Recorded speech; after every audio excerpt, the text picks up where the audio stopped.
उसके बाद भोजन आ गया, 3 प्रकार का भोजन, सात्विक, राजसिक, तामसिक। पहले राजसिक भोजन की तरफ चलते हैं। कट्टोम लवणा तीक्ष्ण रुक्ष कट्टोमल लवणा तीक्ष्ण तीक्ष्ण रुक्ष विदाहीन भोजन राजस श्रेष्ठा दुख शोकामय प्रदा। कट्टोमल कड़वा, खट्टा, बहुत ही खट्टी चीजें खानी। अत्युष्ण एकदम गर्म गर्म खाना। तीखा जिससे अंदर तक दाह हो जाए, रुक्ष रूखा भोजन। विदाहीन जिससे दाह अंदर तक, कितने मसाले डालने, यह राजसिक भोजन। तामसिक भोजन यातयामम गतरसम पूति परिषतम च यत उच्चिष्टम च मिथ्यम च भोजन तामस प्रियम। रूखा, बासी, रूखा सूखा, मांसाद मदिरा के साथ खाना, ये क्या है? तामसिक भोजन। सात्विक रस्या स्निग्धा, जिसमें मिर्च मसाले ना हो, एक जैसे हमारे बोटी लोग बनाते हैं ना, वो बिल्कुल वो है सात्विक भोजन। वो पारंपरिक विधि है प्राचीन समय की, इसमें सभी रस हैं।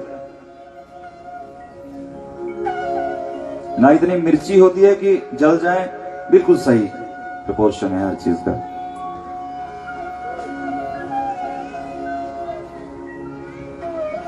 तो सात्विक भोजन तब करोगे तुम्हारी बुद्धि निर्मल होगी। सात्विक भोजन से कैसी होगी बुद्धि? अब मैं लास्ट दिन एक बात कह रहा हूं, देखो कई लोग बैठ नहीं पाते हैं, तो भजन वगैरह लगे तो थोड़ा खड़े हो जाएं। बैठने की सभी को अभ्यास नहीं, हमें तो है अभ्यास, ब्राह्मण लोगों को होता है। तो इसलिए बीच में भजन इसलिए है कि थोड़ा घूम फिर के भाई अपने टांगे सारे परिक्रमा करो पूरे। यज्ञ मंडप की पूरी परिक्रमा, उसका भी फल मिल जाएगा। फिर से बैठ जाओ भैया, साइड साइड में बैठो, जिनकी टांगों में दर्द होती है, बीच में मत बैठो।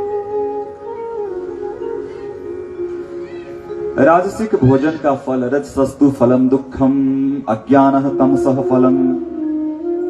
ये जो तुम राजसिक भोजन करोगे ना, बड़े तीखे चटपटे, तो इसका फल है दुख।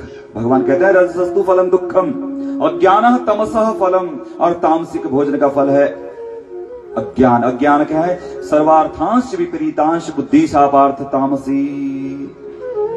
और कहेंगे पूर्व की तरफ चलना ठीक है, तुम कहोगे पश्चिम की तरफ ठीक है ना? तुम हर बात को विपरीत कहोगे, जो तुम अच्छी बातें होगी तुम हर बात को काटोगे, हर बात काट दोगे शास्त्र की। शास्त्र की बातें तुम्हें अच्छी नहीं लगेंगी क्योंकि तुम्हारा भोजन अच्छा नहीं है।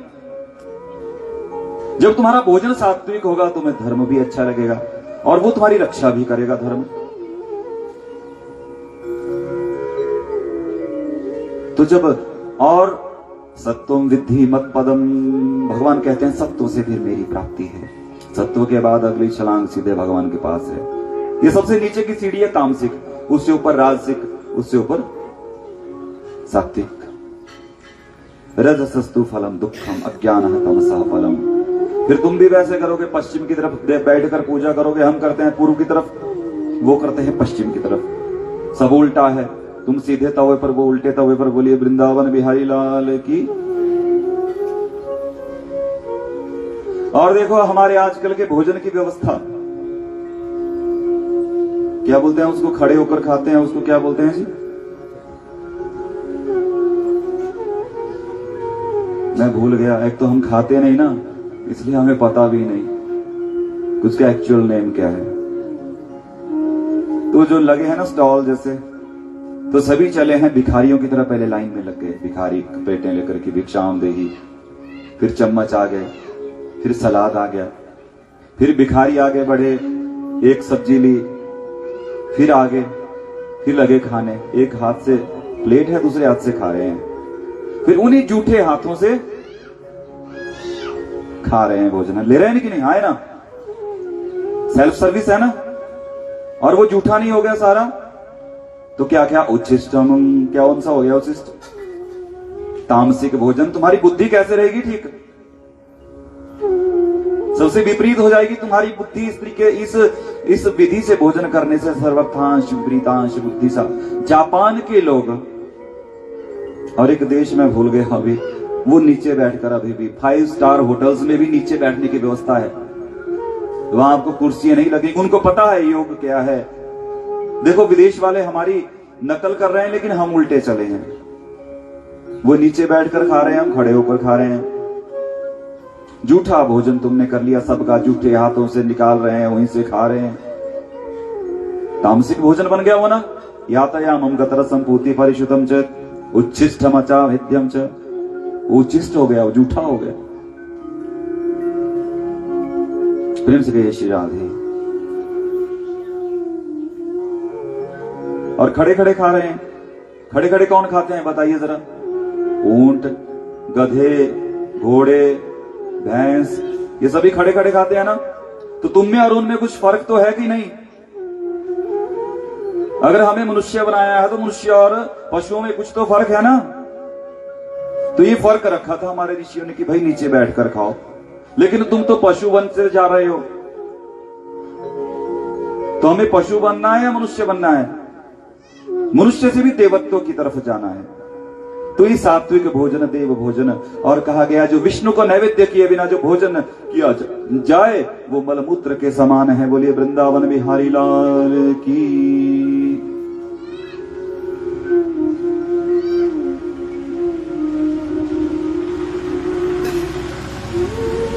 अन्न विष्ठा जलम मूत्रम यद विष्णु रनिवेदितम। क्या है? अन्न विष्ठा के समान है और जल मूत्रम यद विष्णु और रनिवेदितम। जो अनिवेदित है, विष्णु को नहीं लगाया गया है, सबसे पहले तुलसी डाल करके भगवान विष्णु को नैवेद्य अर्पण करें। जरूरी नहीं कि वहां जाएं आप, जहां भगवान जहां बैठे वहीं से कर दें अर्पण। और तुलसी दल के साथ ये जो भोजन करना है, ये तुम्हारे कई रोगों को नाश करेगा। बिना स्नान के भोजन ना बनाए ना करे। अस्नाई समलम भुंक्ते अजपी पूये शोणितम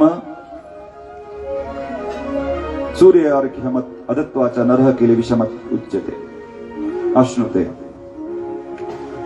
फिर जैसा खाए अन्न वैसे हो। सही चले ना? जैसा खाए अन्न वैसा हो मन। मन एव ही कारणम मनुष्याणाम बंध मोक्षयो हो। आगे का स्टेप, मन ही मनुष्यों के बंध और मोक्ष का कारण है। घड़ी तुम्हारी फिर रुक गई भैया, फिर 6 ना बज जाए कहीं। अच्छा ऊपर वाली है, चलिए ठीक है ठीक है, हम मेरा ध्यान नहीं चाहिए। ठीक है रहने दो इसको, रहने दो। जैसा खाए अन्न वैसा हो मन। तुमने खाया अन्न तामसिक राजसिक, वैसा तुम्हारा मन बन जाएगा। मन ही बंध मोक्ष का कारण है। तुमने खाया बांधने वाला भोजन, जो तुम्हें बांध दे, इस संसार में बंधने वाला भोजन तुमने कर लिया। फिर मोक्ष कैसे होगा, मुक्ति कैसे होगी? फिर रो क्यों रहे हो, बंधे हो संसार में कि मुझे इसने धोखा दे दिया, ऐसा हो गया मेरे साथ, वैसा हो गया। और होटलों में क्यों नहीं खाते थे? होटलों में, ढाबों में क्यों नहीं खाते? अरे उनके कोई मरा है, जन्मा है, अशौच है। 10 दिन किसी के घर में मरा हो, कोई खाते या नहीं? उनके परिवार में कोई मरा है फिर भी बन रहा है। 3 दिन कोई स्त्री बाहर बैठी है तब भी वो बना रहे हैं, खा रहे हैं। उनके कोई नियम नहीं है, फिर तुम खाओगे, तुम्हें तुम्हारे देवता एक्सेप्ट नहीं करेंगे, तो यू विल बी रिजेक्टेड। जब तुम्हारे देवताओं ने तुम्हें रिजेक्ट कर दिया ना, फिर कौन तुम्हें एक्सेप्ट करेगा? भूत प्रेत तुम्हें एक्सेप्ट करेंगे। फिर भूतों को पूजा करो भाई, फिर करो भूतों की पूजा, वही तुम्हें तुम्हारी पूजा स्वीकार करेंगे। फिर कहते हैं कि पूजा का फल नहीं मिला, कैसे मिलेगा? तुम देवताओं के नियमों पर नहीं, तुम भूतों के नियमों पर चले हो, इसलिए भूताओं की पूजा करो। भूत प्रेत गणाश्चन्ये, भूत प्रेत गणाश्चान्ये जन्ते तामसा जनः। फिर करो भूतों प्रेतों की पूजा। फिर कहते हो जी हमने इतनी पूजा की, हमें फल नहीं मिला, कैसे मिलेगा? और कहीं तू खा रहा है। जैसा खाए अन्न वैसा हो मन। बनाने वाले का मन कैसा है?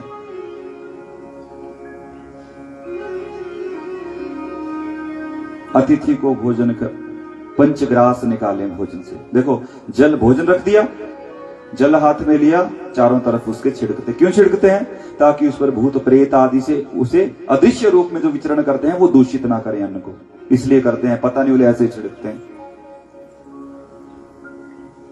फिर आचमन करके फिर भोजन करना चाहिए। बड़े प्रेम से मौन होकर के भोजन करें, वार्ता ना करें भोजन करते करते।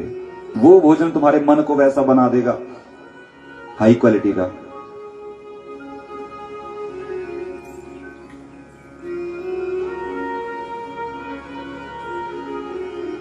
और देखो बड़े बड़े लोगों को, सेठ लोगों को अजीर्ण क्यों होती है?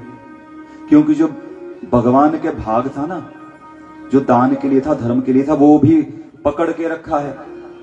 फिर जो जठराग्नि के रूप में स्थित जो भगवान है वो रुष्ट हो जाते हैं उनसे कि अरे तुझे इतना दिया और फिर भी तुझे देने में बड़ा संकोच हो रहा है, फिर भी तू दे नहीं पा रहा है। जठराग्नि के रूप में जो भगवान है वो रुष्ट हो जाते हैं, फिर अजीर्ण होता है, खा नहीं सकता, पचेगा नहीं, क्योंकि अपना ही पेट भरने में लगा है। पड़ोसी निर्धन हो, कोई विधवा हो और बाल बच्चों सहित कोई भूखा हो, उसको तो देखता नहीं। और भोजन से करने से पहले पंचग्रास निकालें, या एक भी निकालने तो भी अच्छा है। पंचग्रास का विधान है,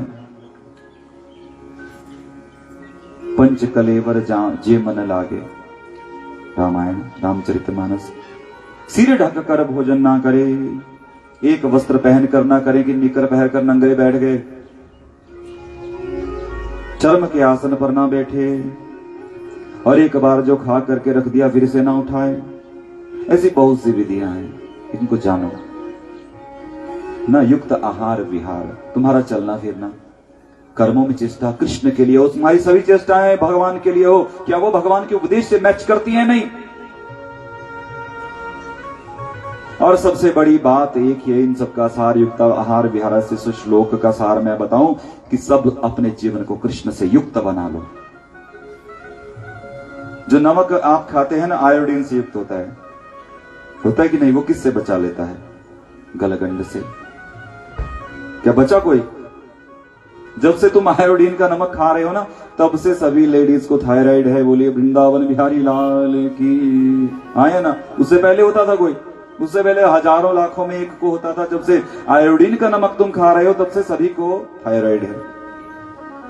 बोलते हैं आयोडीन जो है गलगंड से बचा लेता है। और ये तुम्हारे युक्त, तुम कृष्ण से युक्त जीवन कर लोगे, चलते फिरते उठते बैठते सर्वत्र दर्शन जप करते चलोगे, तो ये तुम्हें भव रोग से बचा लेगा, जो सब रोगों की जड़ है।